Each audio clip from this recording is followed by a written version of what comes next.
motivasi dan inspirasi di Mutiara Pagi. Pagi hari ini kita sudah terhubung bersama narasumber kita ada Ustazah Hajiah Dr. Anda Nurhayati Damiri MPD. Assalamualaikum warahmatullahi wabarakatuh Ustazah.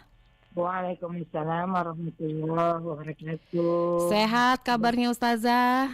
Alhamdulillah, Alhamdulillah, Masya kabar Allah. sehat ya. Amin. Ini tema kita pagi hari ini kebahagiaan dari buah ketaatan ya Ustazah ya. Insya Baik, Allah. nanti kita akan mengajak pendengar yang ingin bergabung bersama Ustazah Hajiah Dr. Anda Nurhayati Damiri di line telepon di 0711 3699977 atau juga melalui line WhatsApp di 0821792790 dan siaran ini dapat Anda dengarkan juga melalui YouTube channel kami di Pro 1 RRI Palembang. Terlebih dahulu kami persilakan untuk Ustazah memberikan materi mengenai kebahagiaan dari buah ketaatan. Silakan Ustazah. Ya, terima kasih.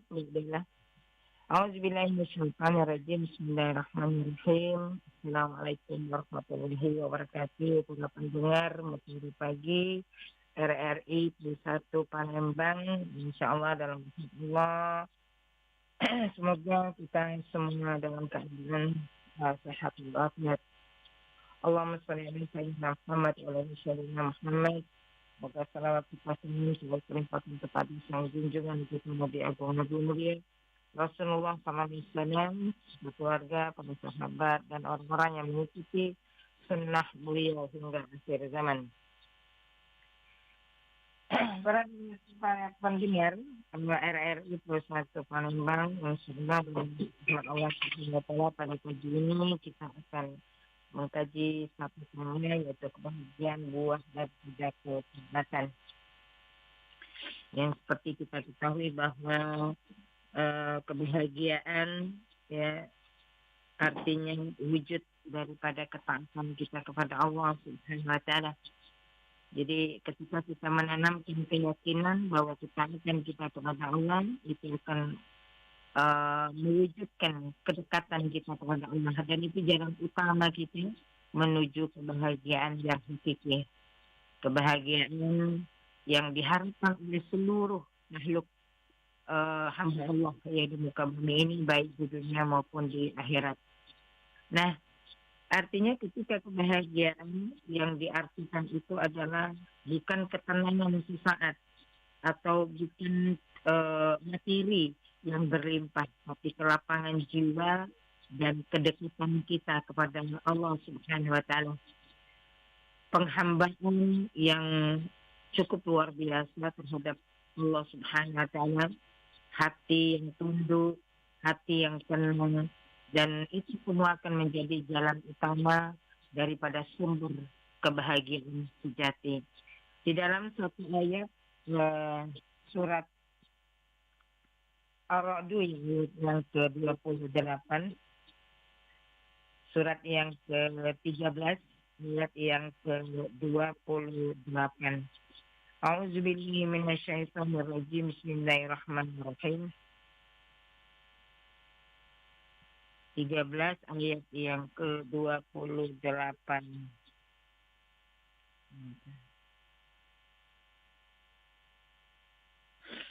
Dikatakan oleh Allah di dalam firman-Nya bahwa orang-orang yang beriman dan hati mereka yang menjadi tentram dengan mengingat Allah. Ingatlah hanya dengan mengingat Allah yang hati menjadi tentram. Nah, jadi dikatakan oleh Allah Subhanahu wa taala, terwujudlah ketentraman dari apa? Dari apa yang kita ingat terhadap Allah, yaitu salah satunya adalah pada zikrullah. Jadi bagaimana apabila kita tidak perhatikan bagaimana orang-orang yang mereka luas hatinya ya, di dalam kehidupannya punya ketenangan ya, jiwa hatinya, dan itu mereka yang mengingat daripada Allah Subhanahu wa taala. Maka dikatakan di dalam ayat ini adalah hati yang tentram. Jadi di situ ada satu ketenangan jiwa ya yang meliputi daripada kehidupan kita. Pada pendengar yang insyaallah dalam rahmat Allah Subhanahu wa taala, seseorang yang hidup sederhana ya, artinya ketika dia ingat kepada Allah, berzikir dia, salat dia ya, merasa kehidupannya saat itu walau dalam keadaan apapun dia merasa cukup, lebih bahagia dibanding orang-orang yang punya segala harta, ya, tetapi dia gelisah karena terlalu jauh daripada Allah Subhanahu wa taala. Nah, itu salah satu hakikat daripada kebahagiaan. Kemudian yang berikutnya, bagaimana ketaatan kita kepada Allah itu bisa mengundang pertolongan, ya, bisa mengundang pertolongan Allah Subhanahu wa taala. Ya. Nah, itu bisa kita ambil dari ayat di dalam surah Al-Fatihah, ya.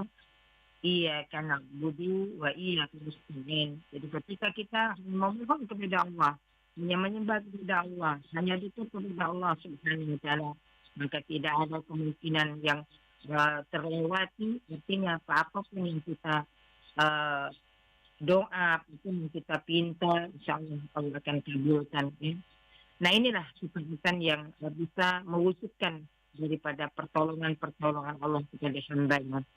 Jadi di situ di dalam ayat yang surat At-Talaq, ya, surat At-Talaq, surat yang ke-65 di dalam ayat sebagian daripada ayat yang kedua dan yang ketiga, ya, wa may yattaqillaha yaj'al lahu makhraja.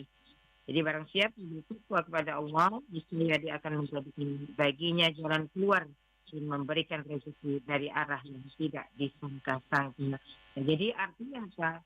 Tidak lain daripada wujud dari iman, kemudian kepada takwa.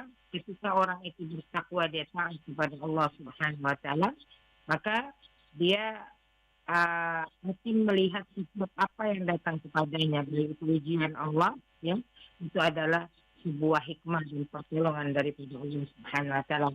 Dan itu banyak dari kisah-kisah di dalam Al-Qur'an yang wahyukan oleh Allah Subhanahu wa taala untuk menjadi pelajaran bagi kita.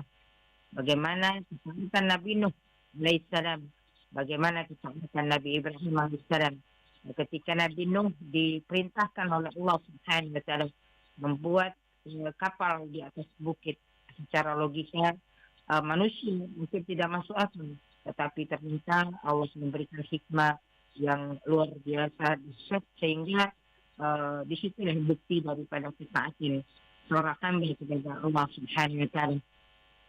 Karena kalau dinilai daripada logika tidak masuk akal, tapi ketika dinilai daripada keimanan dan ketaatan kita kepada Allah Subhanahu wa taala, itulah bukti daripada kedekatan kita kepada Allah Subhanahu wa taala. Begitu juga contoh dari Nabi Ibrahim alaihissalam, ya, yang artinya taatnya tanpa syarat, ya.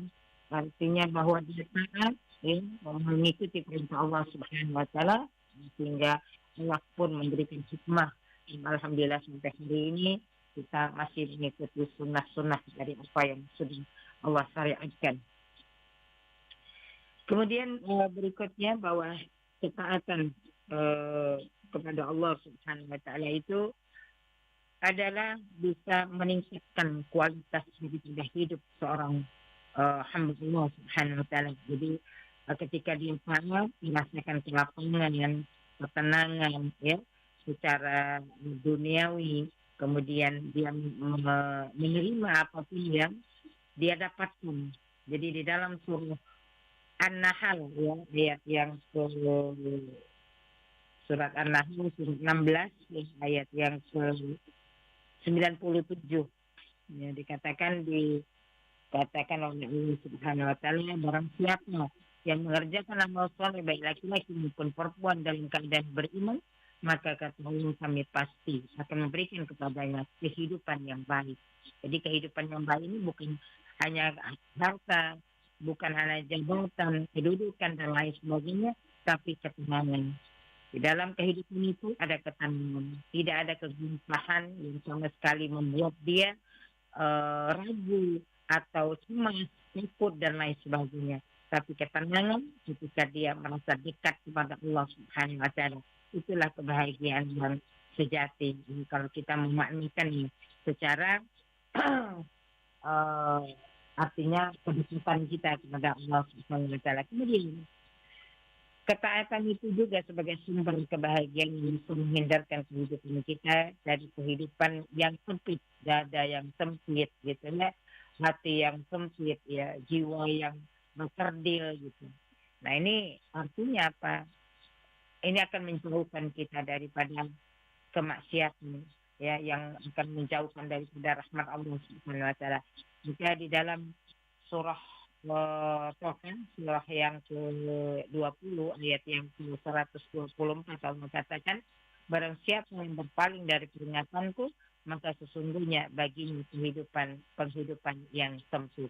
Nah, jadi uh, betapa pentingnya, ya, ketaatan kita, kedekatan kita, bukan hanya iman kita kepada Allah Subhanahu wa taala, bukan hanya sebuah pengakuan bahwa kita mencintai Allah, bahwa kita mengikuti agama ini, bahwa kita artinya mengimani Allah Subhanahu wa taala, tetapi lebih daripada itu, bukti cinta kita kepada Allah, bukti cinta kita kepada Rasulullah SAW, ya. Jadi orang-orang yang artinya menghindarkan kehidupannya daripada kehidupan yang sempit, jauhkan segala bentuk kemaksiatan, ya, yang artinya meski dia punya segala bentuk popularitas, kekayaan dan lain sebagainya, tetapi kalau hati kosong, ya, bukan dia stres gitu, ya.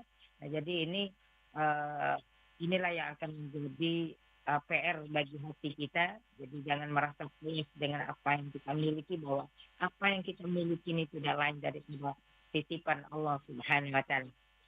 Kemudian yang terakhir,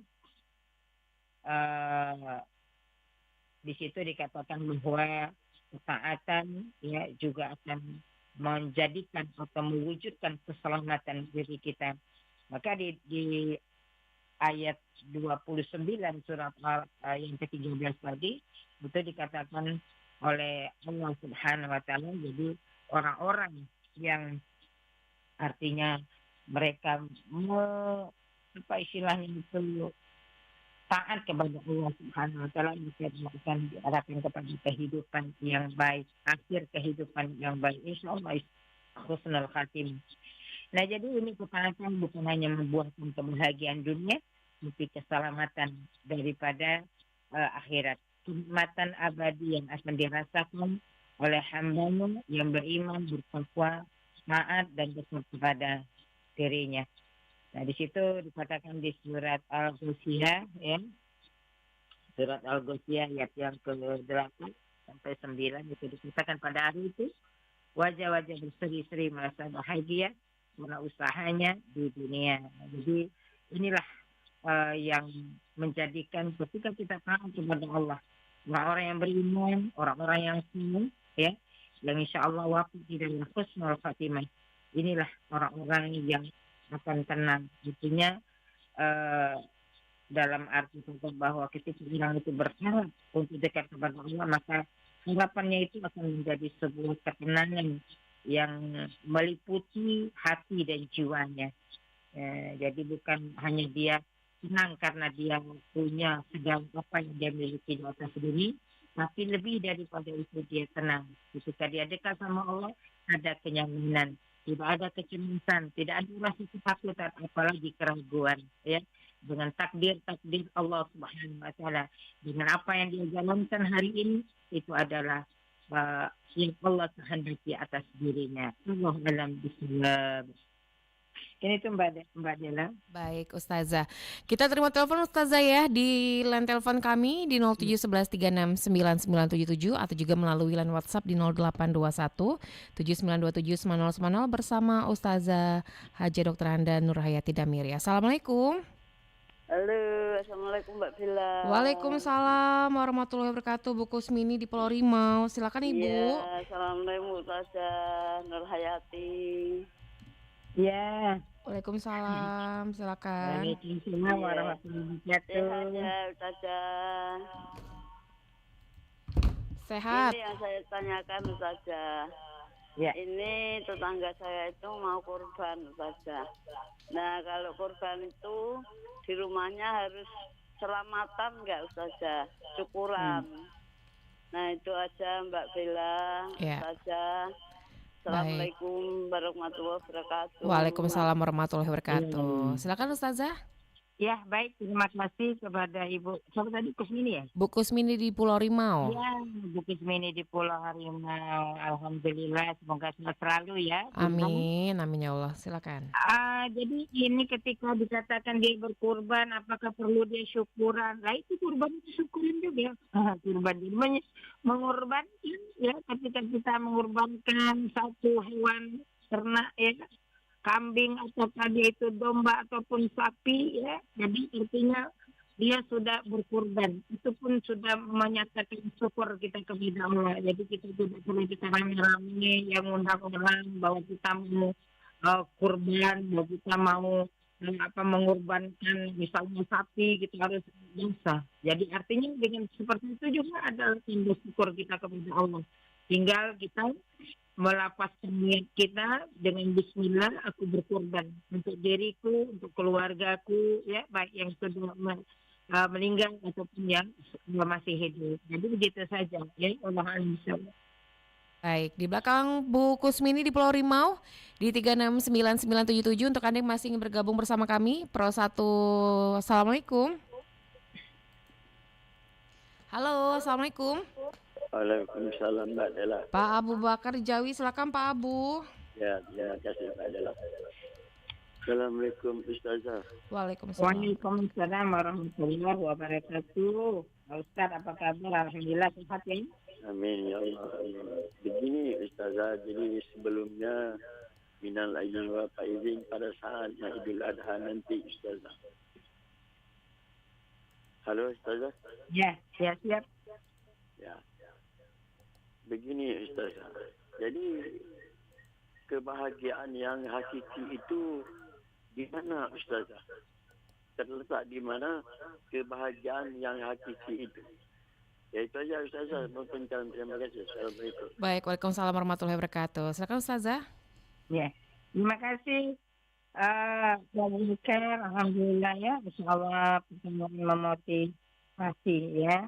Jadi kita ditanyakan pada pagi ini di manakah letak kebahagiaan hakiki itu. Jadi artinya kalau tadi yang saya jelaskan bahwa kebahagiaan hakiki itu bukan pada harta, bukan pula pada jabatan, bukan pula pada sanjungan manusia atau kenikmatan dunia yang saat ini kita rasakan. Bagaimana kita disanjung dengan ketenaran nama kita. Bagaimana harta yang berlimpah yang kita punya. Bukan di situ. Tapi terletak pada kedekatan kita kepada Allah. Kedekatan daripada hati kita kepada Allah Subhanahu wa taala. Jadi artinya ketika kita membahas daripada ayat 13 surat 13 ayat yang ke-28 itu, bagaimana ketenangan jiwa kita dengan iman yang kita punya, ya. Artinya kita ridho terhadap takdir Allah Subhanahu wa taala. Itulah ketenangan, itulah kebahagiaan yang hakiki. Jadi artinya itulah buah iman, ya, yang benar-benar ketika kita merasa dekat sama Allah, keadaan apapun yang kita punya saat ini, itulah yang membuat kebahagiaan yang sebenarnya. Walau dia tidak punya serta apapun, tapi ketenangan jiwanya, ketidakcemasan dia, ketidaktakutan dia ya terhadap apa yang Allah limpahkan kepada dirinya, itu membuat dia semakin dekat kepada Allah Subhanahu wa taala. Wallahu a'lam bishawab. Baik, Ustazah, kita ke WhatsApp dulu. Ustazah di 082179279090 ada Pak Sarkawi Azam di Banyuasin 3. Assalamualaikum warahmatullahi wabarakatuh. Ustazah mau tanya, apa itu ahli sunnah wal jamaah dan ahli hadis? Apakah kedua ini membuat hadis? Mohon pencerahannya dari Pak Sarkawi Azam di Banyuasin 3. Silakan Ustazah. Ya, baik.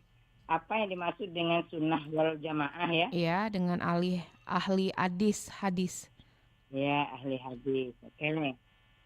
Jadi saya menjawab bahwa ahli hadis itu artinya orang-orang yang berkecimpung membahas hadis ya. Itu saya jawab dulu yang hadis. Jadi artinya bukan dia yang membuat hadis, tetapi dia orang-orang yang berkutat di situ, dia istilahnya itu mengambil daripada hadis-hadis yang sahih, kemudian dibahas, dikaji, ya, sehingga dia menjadi paham. Jadi maka dikatakan di situ, ya, ketika Bapak Sarkawi, ya, yang dinamakan ini ahlus sunnah wal jamaah adalah orang-orang yang berpegang teguh kepada Al-Quran. Orang-orang yang berpegang teguh kepada Al-Quran, sunnah Rasulullah SAW, dan mengikuti jejak para sahabat-sahabat Rasul, ya, serta orang-orang yang mengikuti di bawahnya. Jadi daripada sahabat itu ada yang namanya tabi'in, ya, kemudian ada tabi'ut tabi'in, ya. Jadi artinya ketika dikatakan ahli sunnah wal jamaah itu ada orang-orang yang berpegang teguh kepada Al-Quran dan sunnah. Wallahu a'lam bishawab.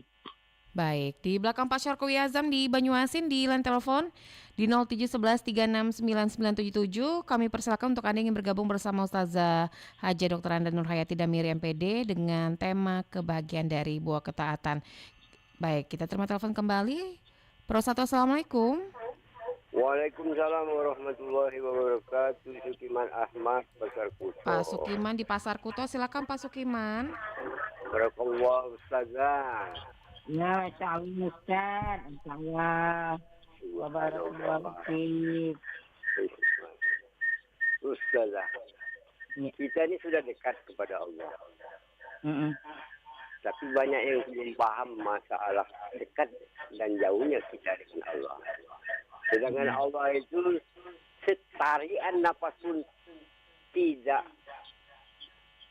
berpisah. Maka itu, apakah ini sudah disebut apa itu Betul. takwa atau taat? Itu aja Ustazah, mohon pencerahannya. Assalamualaikum. Waalaikumsalam warahmatullahi wabarakatuh. Silakan Ustazah. Ya, baik, terima kasih. Masya Allah, Pak Sukiman Ahmad. Besar semoga sehat selalu. Ya.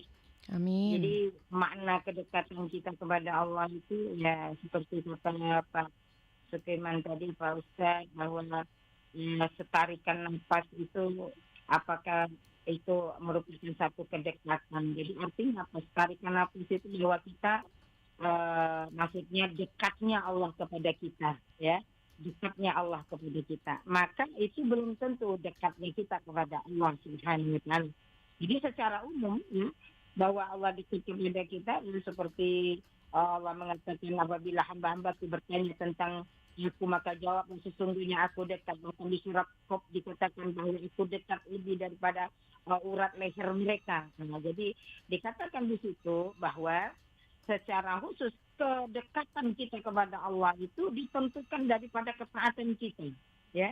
Kalau Allah lebih dekat kepada kita daripada urat leher kita, atau dikatakan wahai Muhammad katakanlah kepada hamba-Ku orang-orang bahwa aku adalah dekat, itu Allah yang dekat kepada kita. Tapi kedekatan kita, ya, bukan berarti itu adalah kedekatan kita kepada Allah Subhanahu wa Ta'ala, karena kedekatan kita ditentukan bagaimana kita taat kepada Allah Subhanahu wa Ta'ala. Bagaimana kita berzikir, ya, zikrullah kepada Allah, ya, cintanya kepada Allah Subhanahu wa Ta'ala, serta persembahan serta ketundukan kita kepada Allah itu yang harus kita buktikan. Jadi artinya bagaimana kita cinta kepada Allah, melakukan semua perintah-perintahnya, ya, tanpa nanti, tanpa tapi, ya. Artinya kita meninggalkan segala maksiat dan berupaya untuk istiqomah, ya. Artinya istiqomah, ridho, ya, waro, ya, zuhud kita kepada Allah Subhanahu wa Ta'ala, ya. Jadi artinya itu kedekatan yang sejati kita kepada Allah Subhanahu wa Ta'ala. Wallahu a'lam bishawab. Baik, di belakang Pak Sukiman Pasar Kuto kita ke WhatsApp kembali. Ada Ibu Sri di Sekojo. Assalamualaikum warahmatullahi wabarakatuh. Ustazah, maaf di luar tema. Bagaimana sikap kita ketika kita sudah berbuat baik semaksimal mungkin, tetapi ada sedikit kesalahan yang dilakukan orang yang membawa sedikit kecewa di akhirnya. Untuk kedepannya apabila orang tersebut meminta bantuan kepada kita, sepertinya kita membantunya hanya sekedarnya saja. Mohon penjelasannya Ustazah dari Bu Sri di Sekojo. Lagi putus-putus ini Mbak Dela, bagaimana sikap kita? Bagaimana sikap kita ketika kita sudah berbuat baik semaksimal mungkin, tetapi ada sedikit kesalahan yang dilakukan orang yang membuat sedikit kecewa. Di akhirnya untuk kedepannya apabila orang tersebut meminta bantuan pada kita, sepertinya kita hanya membantu hanya sekedarnya saja. Oh iya, iya. Karena dia sudah mengecewakan kita, ya. Jadi kita udah kecewa, jadi ala kadarnya aja nih Ustazah kalau bantu Ya, orang ya. tersebut. Ya, ya.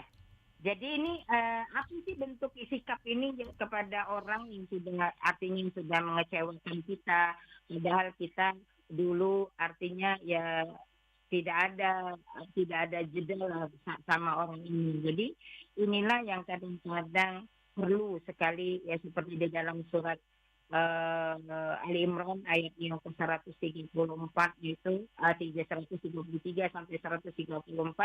Bagaimana ciri-ciri orang yang bertakwa itu adalah orang-orang yang menahan amarahnya dan memberi kemaafan. Jadi artinya ketika kita menilai orang tersebut dengan yang sudah mengecewakan kita, maka ketika dia meminta bantuan kita ya ala kadarnya saja karena kita sudah tahu gitu ya. Jadi artinya hal yang ini sebenarnya tidak harus terjadi. Kenapa? Karena kita tidak tahu juga tujuan daripada dia, apakah tujuan dia itu sesuai dengan persangkaan kita atau tidak. Jadi mending kita lakukan dengan ikhlas apa yang kita memang kita bisa bantu, kita lakukan apa yang memang bisa kita lakukan untuk dia, jangan mengaitkan segala sesuatu. Artinya apapun yang terjadi itu bisa saja manusia terhilap. Nah maka kita siapkan ya wadah untuk memaafkan. Karena memaafkan ini pahalanya itu lebih besar, tapi sulit untuk kita lakukan. Kenapa?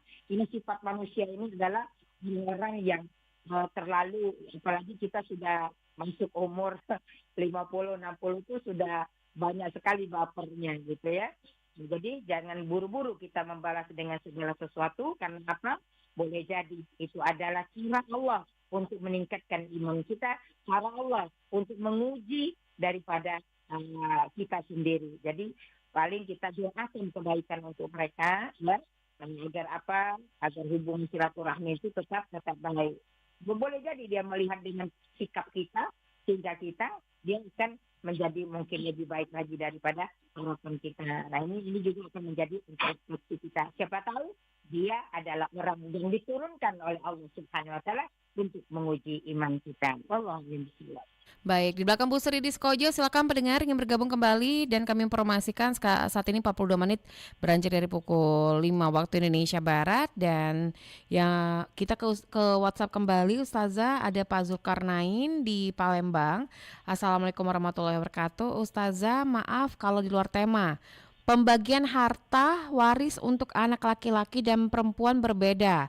Pertanyaannya, kalau orang tua membagi sama rata, apakah menjadi salah satu kalau orang tua membagi sama rata, apakah menjadi salah atau menjadi dosa? Mohon pencerahannya Ustazah dari Pak Zulkarnain di Palembang. Silakan Ustazah. Baik, terima kasih ya. Pertanyaannya sebenarnya ini bukan wilayah saya ya, tapi artinya di dalam hukum waris itu antara laki-laki dan perempuan itu tidak selalu sama. Artinya ya, laki-laki itu kan 2 bagian dan perempuan adalah 1 bagian. Itu secara umum kita bisa lihat di surat An-Nisa ya.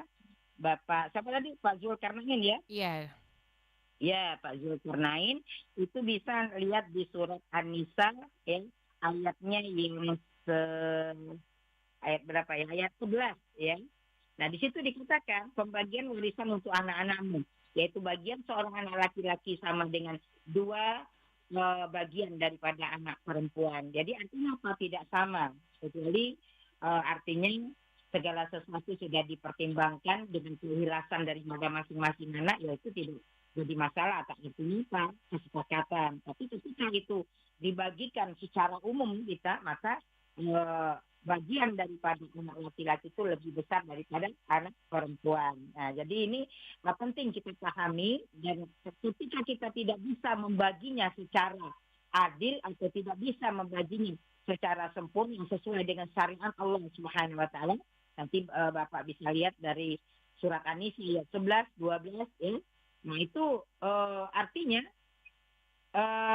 kita harus menggunakan orang-orang yang ahli daripada ilmu waris ini. Jadi kita memakai hukum waris Islam, maka kita pakai orang-orang yang bisa membantu kita untuk membagikan harta ini. Jadi banyak sekali ustadz-ustadz kita yang saat ini tahu tentang hukum waris yang sebenarnya. Jadi agar kita tidak salah gitu ya. Karena kalau salah takutnya kita menjadi dosa gitu. Wallahu a'lam bishawab. Baik, di belakang Pak Zulkarnain di Palembang di 082179279090 ada Pak Romli di Sembawa. Assalamualaikum warahmatullahi wabarakatuh. Ustazah, saya Romli Jamal di Muara Damai Kecamatan Sembawa. Pertanyaannya, ketika kita ini serasa sudah sholat, zikir dan lain-lain dan merasa hati ini sudah dekat dengan Allah, akan tetapi ketika meminta atau berdoa kepada Allah serasa belum dapat atau dijabah. Lalu namanya kita manusia ini seperti serasa sedih seolah tidak dijawab Allah. Bagaimana kita menyikapi tersebut dari Pak Romli di Sembawa? Silakan Ustazah. Ya, baik, terima kasih kepada Pak Romli Jamal yang di Sembawa, semoga sehat selalu. Amin.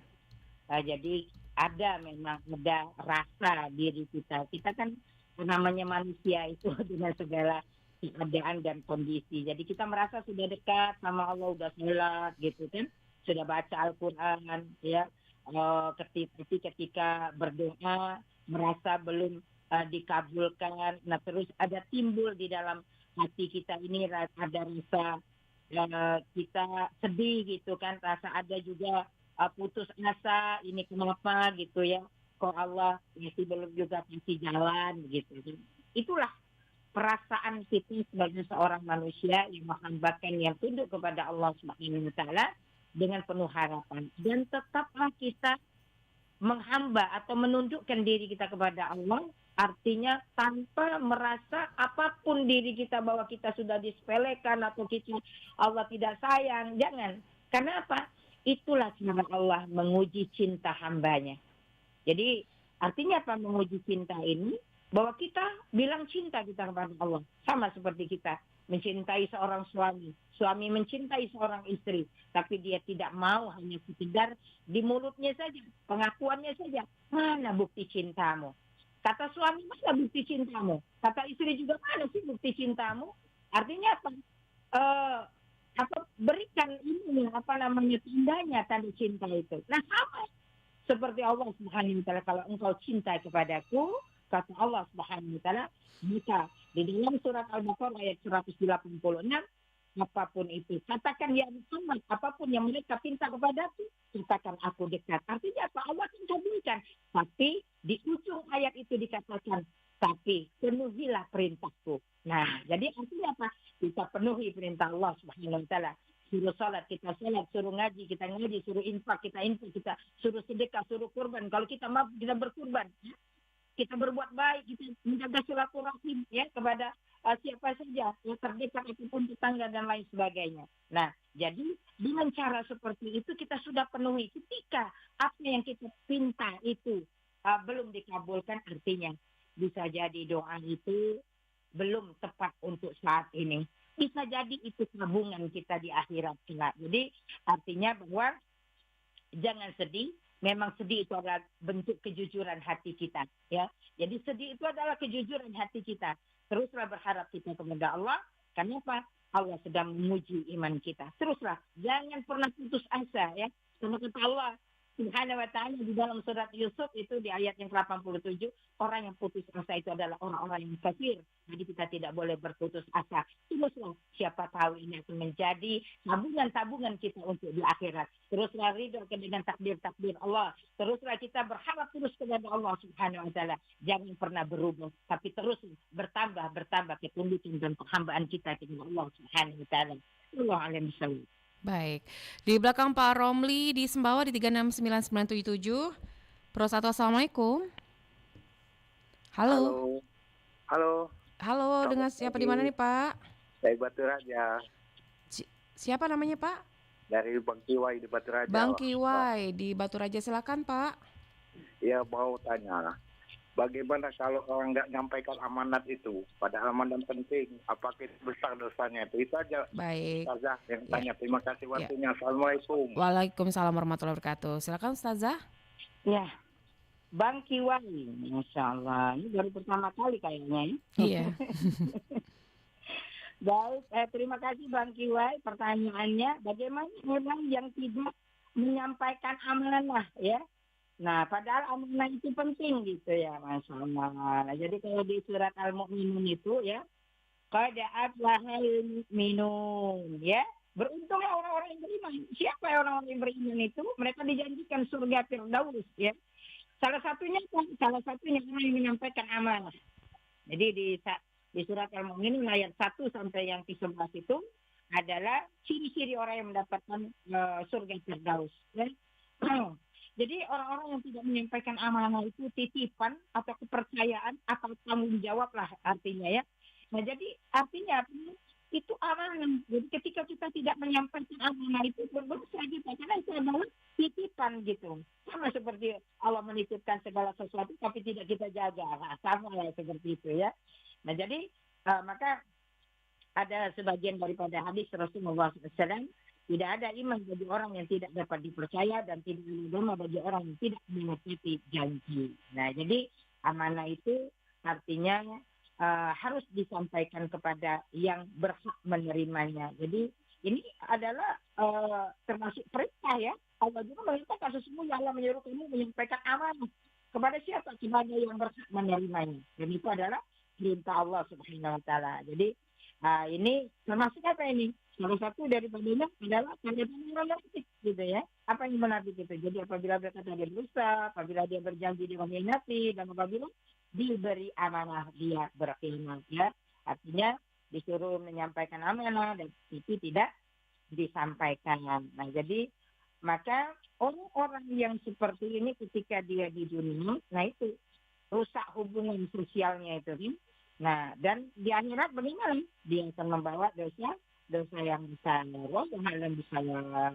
Baik, kita ke WhatsApp kembali. Ada dari Bunda Vera di Kenten. Assalamualaikum warahmatullahi wabarakatuh. Ustazah, taat tanpa syarat. Ada surah-surah yang tertinggal, bisa bantu kelanjutannya. Surah yang terakhir Al-Quran surat 16 ayat 97. Selanjutnya surat berapa? Terima kasih Ustazah dari Bunda Vera di Kenten. Ya, Masya Allah. Ini kajian yang hari Jumat lalu nih kayaknya. Baik Bunda Vera, Masya Allah ya. Semoga sehat terus ya. Insya Allah. Jadi taat tanpa syarat kemarin kita kaji di surat An-Nur ayat yang 51, surat An-Nahl ayat 97 ya. Kemudian ada beberapa surat itu kalau tidak salah di surat Al-Ahzab ayat yang ke-36 ya.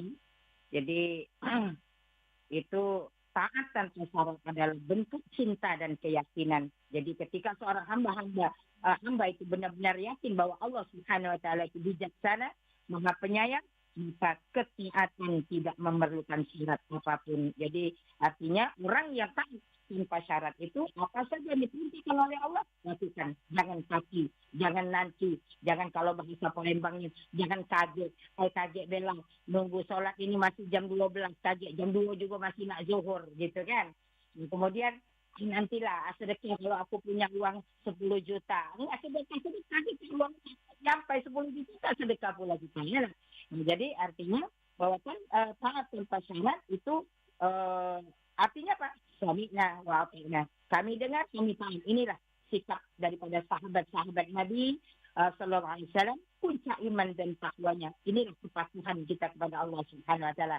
Jadi itu ada di suratnya, boleh di 16 tadi 7 ya, 2451, kemudian tadi 1697, kemudian Al-Ahzab 36 ya. Al-Ahzab 36. Wallahu a'lam bishawab. Baik Ustazah, karena lintas waktu saat ini sudah mendekati pukul 6 waktu Indonesia Barat. Mungkin Ustazah bisa memberikan materi penutup Ustazah dengan kebahagiaan dari buah ketaatan. Silakan Ustazah. Ya, baik, terima kasih. Jadi artinya bahwa buah ketaatan itu adalah kebahagiaan. Jadi bagaimana kita taat gitu kepada Allah Subhanahu Wa Taala, maka taatlah tanpa syarat, taatlah tanpa nanti ya. Jadi ketika kita ingin meraih kebahagiaan itu, maka tidak ada jalan lain kecuali apa? Dekat kita sama Allah Subhanahu Wa Taala. Jadi artinya dengan ketaatan itu kita bangun dari apa? Dasar cinta. Cinta kita kepada Allah. Lalu kita melaksanakan syariat, mengamalkan sunnah. Kemudian bagaimana kita bisa saling tolong-menolong dalam kebaikan. Lingkungan yang seperti inilah yang kita harapkan, di mana dari diri kita dulu. Bagaimana diri kita yang bisa menjalankan syariat Allah. Bagaimana rumah tangga kita, keluarga kita di dalam menjaga perintah-perintah Allah, terutama prioritasnya adalah sholat, ya, tilawah kita. Bagaimana kita bisa mengikuti majelis-majelis ilmu yang menebarkan cahaya-cahaya hidayah. Maka walaupun kita di dalam bentuk interaksi sosial, bagaimana dengan interaksi ini bisa kita menjadi orang-orang yang saling tolong-menolong, menasihati dalam sabar dan takwa. Jadi seperti di dalam surat Al-Maidah ayat yang kedua, tolong menolong kalian dalam mengerjakan kebajikan dan takwa, dan jangan tolong menolong dalam berbuat dosa dan pelanggaran. Inilah yang insya Allah mudah-mudahan akan melahirkan kebahagiaan. Kenapa? Kedekatan kita kepada Allah. Dekat Allah kepada kita, belum tentu kita dekat kita kepada Allah. Untuk dekat kita kepada Allah Subhanahu wa taala, maka liputilah seluruh tubuh kita, ya, dari yang namanya hati kita, pikiran kita, tubuh kita. Ya, inilah yang akan memulai sebuah ketaatan kita kepada Allah, akan memperkuat satu fungsi kepada fungsi yang lainnya. Jauhkan kita diri kita yang mengundang dosa, mengundang kesempitan hidup yang akan menjadi kemarahan daripada Allah Subhanahu wa taala. Karena kata Allah, barang siapa yang berpaling dari peringatanku, maka sungguh baginya penghidupan yang sempit. Maka hiduplah dengan tenang, dengan batin yang baik, hidup yang terarah, ya. Kemudian kita berinteraksi sosial yang sehat, ya. Bagaimana kita menciptakan keluarga yang rukun dengan syariat, kemudian ridolah dengan apa yang Allah berikan kepada kita, karena di dalamnya ada hikmah dan pelajaran yang insya Allah akan menciptakan diri kita kepada jannah Allah Subhanahu wa taala. Wallahu a'lam bishawab. Baik Ustazah, terima kasih banyak Ustazah waktunya bersama kami di Pro 1. Insya Allah di lain waktu kesempatan kita bisa berbincang lagi di lain waktu kesempatan Ustazah ya. Amin. Amin. Assalamualaikum warahmatullahi wabarakatuh. Waalaikumsalam warahmatullahi wabarakatuh. Dan pendengar, kalau tadi bersama Ustazah Hajah Dr. Anda Nurhayati Damiri MPD, dan kami informasikan tepat pukul 6 waktu Indonesia Barat, kita akan mendengarkan informasi Warta Berita Daerah. Tetap bersama kami.